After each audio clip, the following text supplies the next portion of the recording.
Elon Musk యొక్క Starlink project భారతదేశంలోకి త్వరలో రానుంది. మనకు తెలుసు ఇంటర్నెట్ లేనిదే మన జీవితమే లేదు. అయితే ఎంత స్పీడ్తో ఇంటర్నెట్ వస్తుందనేది ఇప్పుడు చాలా ఇంపార్టెంట్ అనమాట. మనకి ఆ లేటెన్సీ కూడా తగ్గాలి, ఆ ల్యాగ్ కూడా తగ్గాలన్నమాట. శాటిలైట్ బేస్డ్ ఇంటర్నెట్ సర్వీసెస్ అనేవి దాదాపు మనం స్టార్లింక్ ప్రాజెక్ట్ చూసుకుంటే కనుక దాదాపు 100 దేశాలకు పైగా స్టార్లింక్ సేవలు చాలా దేశాలు ప్రపంచవ్యాప్తంగా 100 దేశాల పైగా పొందుతున్నాయి అనమాట. రీసెంట్గా భారత ప్రభుత్వం కూడా లెటర్ ఆఫ్ ఇంటెంట్ ఇచ్చినట్టు తెలుస్తోంది ఇలాన్ మస్క్ స్టార్లింక్ ప్రాజెక్ట్కి.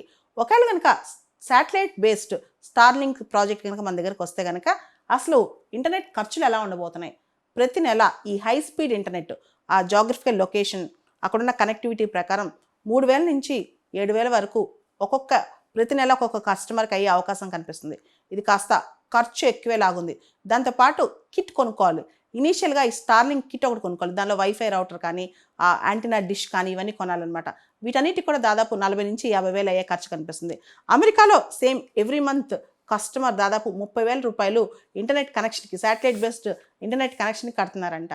భారతదేశంలో చాలా ప్రాంతాలు అర్బన్ కావచ్చు, రిమోట్ ఏరియాస్ కావచ్చు, వీటన్నిటి ప్రాంతాలు ఇది ప్రొవైడ్ చేయాలంటే ఖర్చు మాత్రం చాలా ఎక్కువగా అయ్యే ప్రమాదమే కనిపిస్తుంది అనమాట.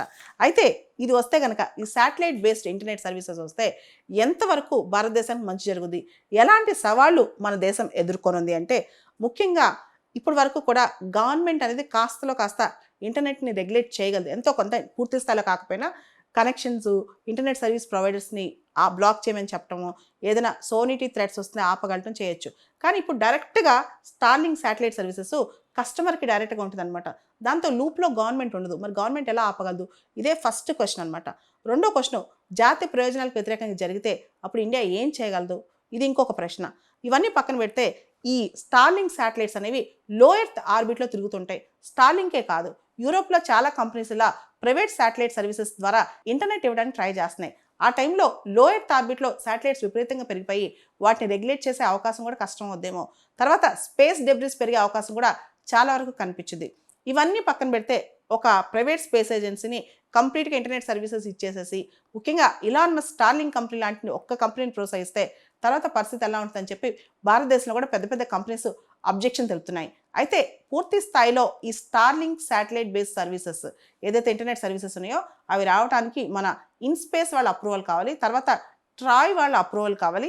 ఇవన్నీ రావడానికి కొంత టైం పట్టే అవకాశం కనిపిస్తుంది. కానీ భవిష్యత్తులో శాటిలైట్ బేస్డ్ ఇంటర్నెట్ సర్వీసెస్ మాత్రం ఖచ్చితంగా వస్తాయి. ముఖ్యంగా అన్ఇంటరప్టెడ్ ఇంటర్నెట్ సర్వీసెస్కి, ఫ్రీ ఫ్లో ఆఫ్ ఇంటర్నెట్ సర్వీసెస్కి, ఎటువంటి లేటెన్సీ లేకుండా హై స్పీడ్ ఇంటర్నెట్ సర్వీసెస్కి మాత్రం ఈ స్టార్లింక్ మనకి సపోర్ట్ చేస్తుందని ఆశిద్దాం. ఈ స్టార్లింక్ బేస్డ్ శాటిలైట్ సర్వీసెస్లో మన కస్టమర్ డేటా అంతా కూడా వాళ్ళ దగ్గర ఉంటుంది.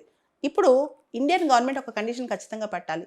అదేంటంటే ఏదైతే డేటా అక్కడ ఉందో, ఏదైతే డేటా ఈ శాటిలైట్ సర్వీసెస్ ద్వారా కస్టమర్ డేటా ఉంటుందో అదంతా కూడా ఇండియాలోనే ఉండాలి. దీన్నే డేటా లోకలైజేషన్ అంటారనమాట. ఇది ప్రధానమైన అంశం. రెండోది, ఈ స్టార్లింక్ సర్వీసెస్లో ఈ శాటిలైట్ వెదర్ డిస్ట్రప్షన్స్ వచ్చినప్పుడు, ఏదైనా వాతావరణ మార్పులు వచ్చినప్పుడు, మాన్సూన్ సీజన్స్ వచ్చినప్పుడు డిస్రప్ట్ అయ్యే అవకాశం ఉంది, ప్రమాదం ఉంది. అతి ముఖ్యమైనది దీనిలో అడ్వాంటేజ్ ఏంటంటే ఇప్పటివరకు భారతదేశంలో రూరల్ ఇండియాలో internet high speed internet penetration చాలా తక్కువ ఉంది. డిజిటల్ డివైడ్ చాలా ఎక్కువ ఉంది. అంటే అర్బన్ ఎడ్యుకేటెడ్ ఇండియన్స్కి ఇంటర్నెట్ యాక్సెస్ ఎక్కువ ఉంది, రూరల్ రిమోట్ ప్లేసెస్లో ఇంటర్నెట్ యాక్సెస్ కానీ హై స్పీడ్ ఇంటర్నెట్ యాక్సెస్ కానీ తక్కువ ఉంది.